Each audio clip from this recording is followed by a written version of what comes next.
Shalom saudara shalom Tuhan, puji nama Tuhan, jumpa lagi dengan saya di kesempatan yang baik ini. Kiranya damai sejahtera daripada Tuhan Yesus Kristus melimpah bagi kita semua.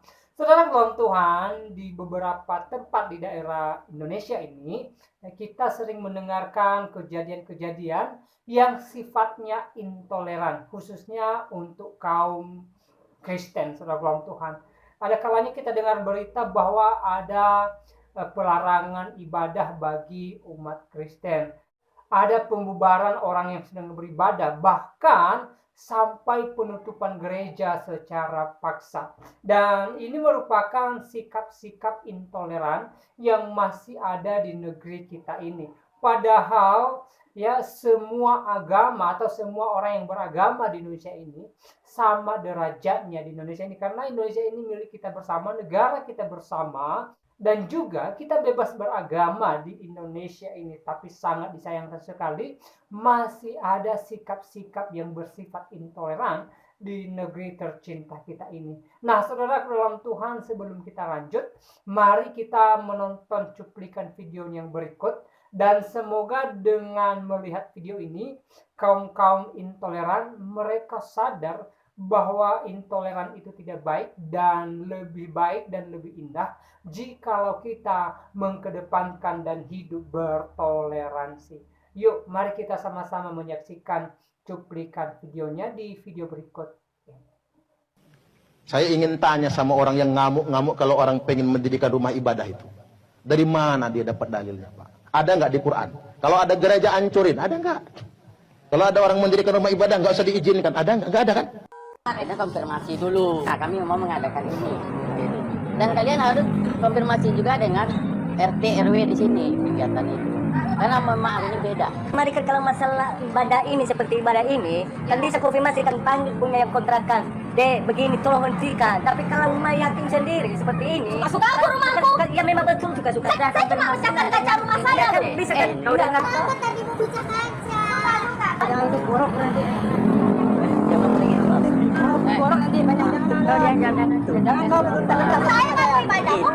Di hari ini tanggal 20 Agustus kita akan direlokasi di P3UD. Sampai kapan jemaat Tamora ini akan dibawa ke mana lagi gitu kok? Ya. Kita nggak mau kok, kita hanya mau beribadah di sini. Kita cuma mau berdoa kepada Tuhan kita kok. Ya. Kita nggak minta apa-apa. Kita warga negara Indonesia punya hak yang sama. Tapi kami mohon untuk sekali ini kita ikuti dulu, kasih kesempatan sama pemerintah.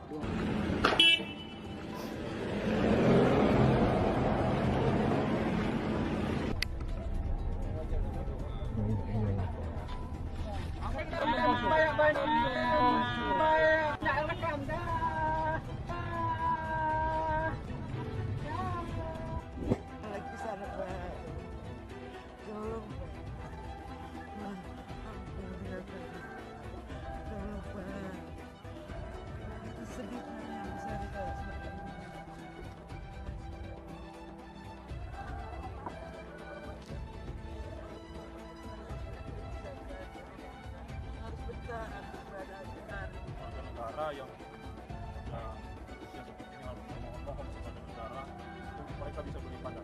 Pemerintah pusat harus lihat ini. Kenapa hati kita tidak terketuk ketika melihat situasi seperti ini terjadi? Ini adalah pelanggaran terhadap hak asasi manusia.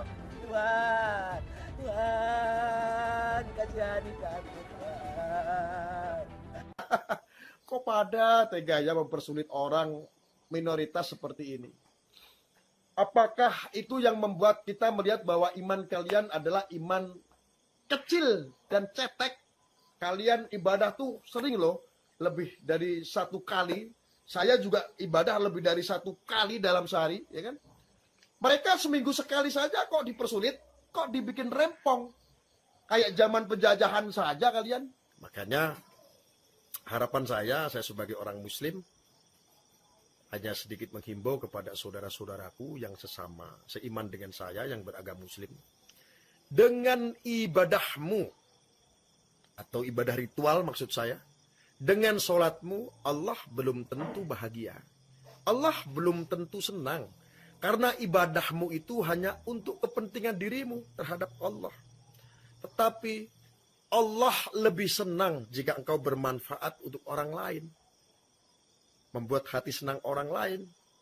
berbaik-baik sama orang lain. Keyakinan saya yang sangat sederhana hanya seperti itu. Salam.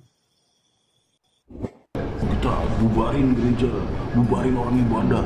Alasannya selalu pasti gak ada izinnya, gak ada izinnya. Ya kalau nggak ada izin dibantu dong, dibantu dikasih izin. Dan lagian kan sekali lagi ya, maksudnya misalnya pemerintah ada aturan harus izin gini-gini, rumah tidak boleh dibuat tempat ibadah. Kalau saya sih selama juga, kecuali dia nutup jalan. Kalau ngomong nutup jalan juga lebih sering teman-teman saya daripada teman-teman ini. Kenapa jemaahnya Bang Jerry tidak pernah nutup jalan? Karena mampu sewa gedung. Nah, ini saya ada banyak pertanyaan juga nih, Bang Jerry. Bib, kalau kita nih yang menumpang sholat di gereja tidak apa-apa, ya kan? Malah orang mungkin wah toleransi, tidak akan ada masalah. Tapi apabila Bang Jerry yang beribadah numpang di masjid kita, jangan kan di masjid. Bang Jerry dan teman-teman beribadah di rumahnya saja, di ruko, di rumah dibubarin. Jadi tolong kepada teman-teman umat Islam, sebenarnya tidak apa-apa menumpang di gereja. Tapi kan masjid, musola, semuanya ada. Di pom bensin, rest area, semuanya ada. Sedangkan gereja di tempat orang Kristennya sendiri tidak ada. Apalagi di rest area. Apabila sebuah rest area ada gerejanya, sudah pasti rest area murtad. Tidak ada yang mau berhenti di rest area itu. Sebenarnya yang ada itu adalah Kristen area. Bukan. Apa sih sikap muslim sesungguhnya kalau ada orang yang mau bikin gereja? Begini Bapak Ibu, satu, di dalam Islam tidak ada satupun ajaran yang membolehkan kita melarang umat beragama lain mendirikan rumah ibadah. Nggak ada satupun. Saya ingin tanya sama orang yang ngamuk-ngamuk kalau orang pengen mendirikan rumah ibadah itu. Dari mana dia dapat dalilnya, Pak? Ada nggak di Quran? Kalau ada gereja hancurin, ada nggak? Kalau ada orang mendirikan rumah ibadah nggak usah diizinkan, ada nggak? Nggak ada kan? Kemudian kita nyontoh Nabi, Bapak Ibu. Nabi dikunjungi 60 umat Kristen Bani Najjar. Itu yang berkunjung pendeta-pendeta, jemaatnya. Begitu sampai di Madinah, minta izin kebaktian di Masjid Nabawi. Ada yang pernah umroh nggak? Ada kan? Tahu nama Masjid Nabawi kan? Itu masjid yang sangat mulia, Bang. Oleh Nabi diperbolehkan kebaktian di Masjid Nabawi. Bayangkan Nabi memperbolehkan umat Kristen kebaktian di Masjid Nabawi. Coba Bapak Ibu, tempat yang sangat mulia. Nabi nggak melarang, sahabat yang lain pengen melarang. Da'uhum, kata Nabi. Jangan larang, mereka biarkan saja. Mereka sedang beribadah. Nah sekarang mereka ingin beribadah di rumah ibadah mereka sendiri. Kita melarangnya alasannya apa? Karena belum ada izin. Mengapa belum ada izin? Karena memang nggak diizinkan. Saya belak-belakan aja nih Pak. Masih banyak oknum pejabat yang menghalang-halangi pendirian rumah ibadah. Saya kalau bisa marahin pejabat itu tak marah, bener aja. Sayangnya saya ini bukan pejabat yang lebih tinggi kan begitu. Kok ada ya? Dan saya menyayangkan Bapak Ibu ketika mohon maaf ini, pemerintah daerah tidak bisa menyelesaikan masalah. Gak usah sok orang aku dekat dengan Tuhan. Kalau orang ibadah, ruko aja masih dibubarin. Aduh Pak Ustadz, yang ringan dulu, sabar. Ini kan ringan. Ya udah ulang. Gak usah sok orang aku dekat dengan Tuhan. Kalau mempersulit izin tempat ibadah orang lain. Aduh, enggak guys, maksud Pak Ustadz ini semuanya di Enggak kok, orang di Indonesia ada buktinya. Masyarakat Indonesia toleransinya sangat tinggi. Tidak ada masalah, menjunjung tinggi toleransi. Kita beralih dulu Bang, ke Abu Janda Bang. Saya izin ya, saya udah siapin data nih biar nggak kalor ngidul nih Bang. Penolakan ibadah GKPS di Purwakarta 2 April 2023, penutupan patung Bunda Maria atas desakan Ormas 23 Maret 2023, penolakan ibadah di Tarakan Kalimantan 28 Februari 2023, pembubaran ibadah GKKD Lampung 19 Februari 2023, pembubaran ibadah Natal di Cilebut Bogor 25 Desember 2022, penolakan gereja di Cilegon Banten 7 September 2022, pembubaran ibadah Natal di Tulang Bawang Lampung 25 Desember 2021, penolakan gereja di Kelapa II Bekasi 1 Desember 2021, pembubaran ibadah HKBP Cikarang 17 Desember 2020, pembubaran ibadah keluarga di rumah di Cikarang 19 April 2020. Saya bisa paparkan data setiap tahun. Minimal ada 2-3 penolakan rumah ibadah dan pembubaran ibadah yang viral. Itu yang viral. Ya. Yang nggak viral bisa 10 kasus, Mas. Jangan pakai alasan izin. Maaf nih, saya ada datanya. Ratusan musola langgar masjid di Depok nggak ada IMB-nya. Puluhan ribu musola langgar masjid di Jawa Barat dibangun tanpa IMB. Itu di Jawa Barat doang. Gimana di seluruh Indonesia? Mungkin ratusan ribu, jutaan masjid di Indonesia tidak punya IMB. Ini data tahun 2019.